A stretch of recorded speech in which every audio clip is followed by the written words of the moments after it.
Hey folks, so a long time ago, and I've had this request for several times, people wanted to know about the drum part for Cagey Cretins.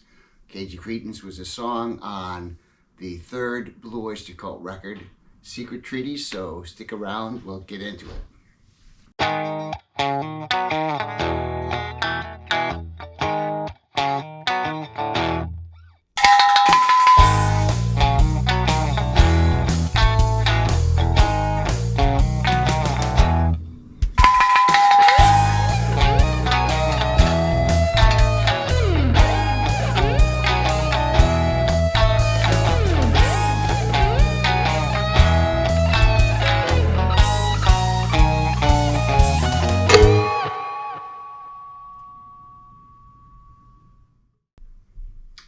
So before I talk about the drum part, let's talk about Secret Treaties itself.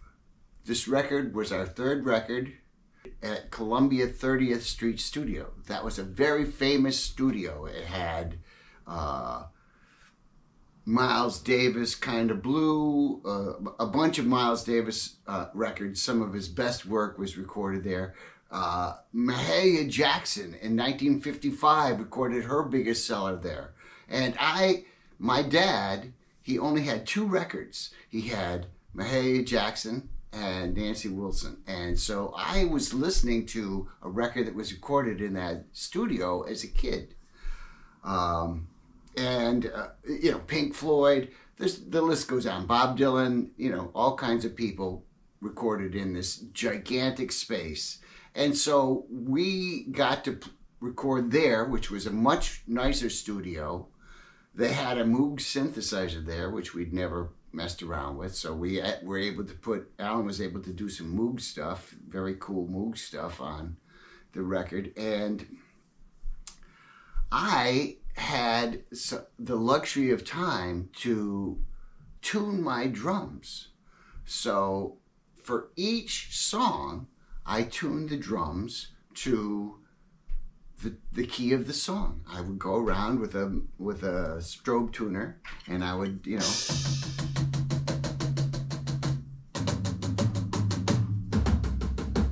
I would tune the drums to what I thought sounded like the key of the song, so that it would play like a chord with my different top tones. I didn't mess with the snare drum at all. The bass drum, not very much, because the bass drum was very dead. So anyway, that's one thing that happened. Now, Cagey Cretins, the song, was written by Richard Meltzer. Originally, it was his lyrics.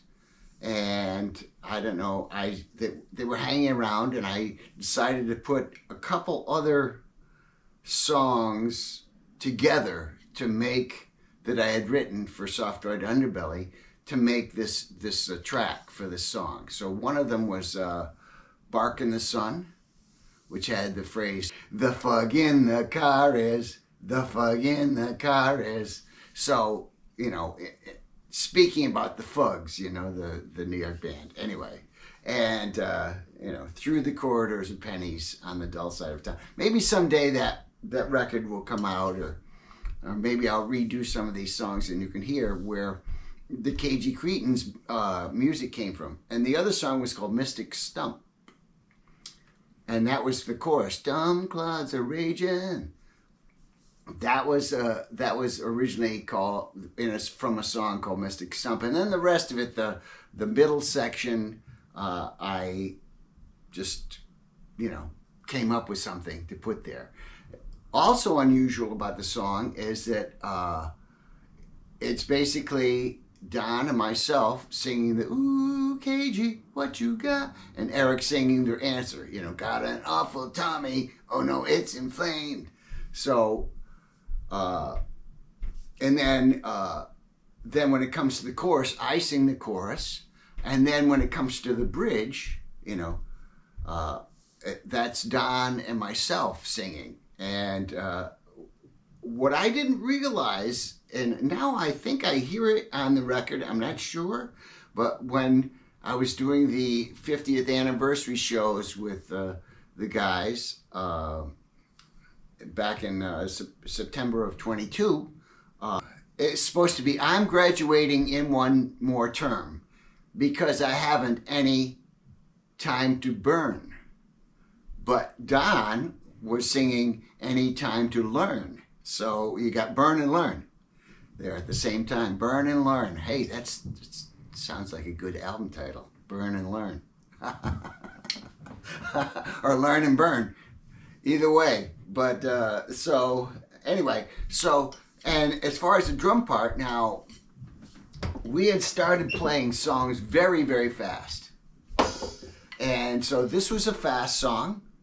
And what I did, one thing was that I played it very relaxed because I thought, you know, I wanted it to swing, you know, and if you're going, you've seen the drummers like that, you know, and so, yeah, very tight and not really comfortable to listen to. So I just played quarter notes on the hi-hat and left the eighth notes for the bass drum. My model for playing drums is my cousin Teddy, who would play very relaxed all the time and just swinging all, you know. I kind of like the loosey-goosey stuff. So that's where I get this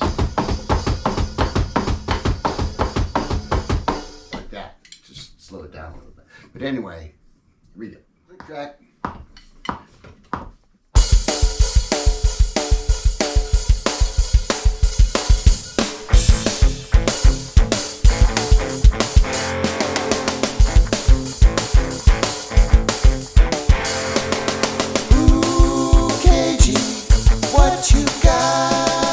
What you got there, dummy? What you got there, man? Ooh, Cagey, what you got? What you got there, honey? What is it, a worm? Dark clouds are raging, the stupid clouds at my door. Creepy where they're coming, hanging round my floor. The dumb clouds stay away, don't come back no more.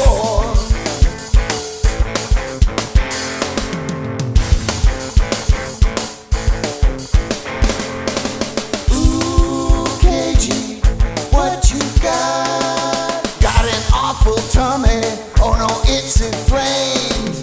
Ooh, Cagey, what you got? It's so lonely, honey, in the state of Maine. Dark clouds are raging, stupid clouds at my door. A creepy weather coming, hanging round my floor. Dumb clouds stay away, don't come back no more.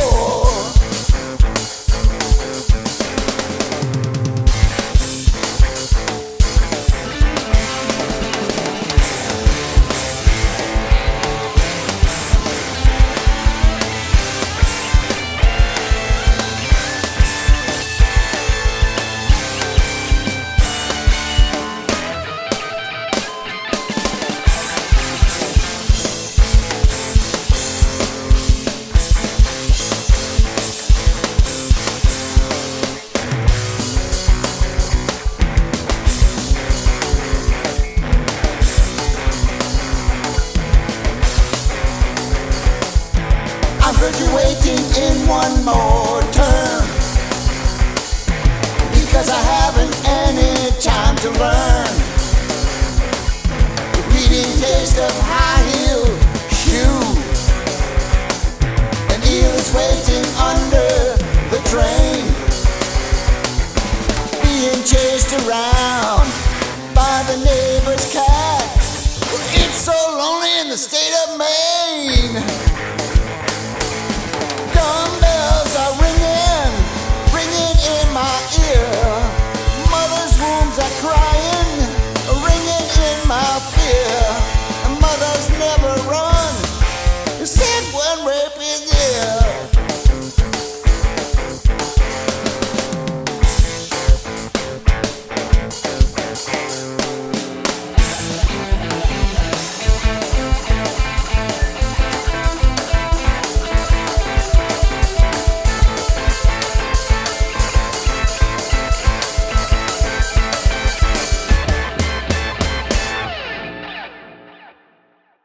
Well, so there you have it.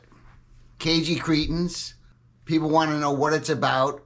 I told you how it was written, with Meltzer house sitting Shirley, New York. But really, if you look at it in general, it's basically Dada and something like that. It's this, bizarre non sequiturs, and the way it ends, of course, is when I first met Richard Meltzer, he was introducing the Doors, who were playing at Stony Brook. And, Morrison was kind of this tough, romantic guy, right? Sort of, And so Meltzer, when he introduced him, he was holding a meat hook in his hand. And so he cultivated this image of a tough guy, okay? And, I don't think he really is. Maybe he is. I hope he doesn't challenge me to a fight, but we'd probably both lose. But anyway, so that's the story behind Cagey Cretins, and hopefully you've enjoyed this episode, and we'll see you later. We'll see you next week. Thanks a lot.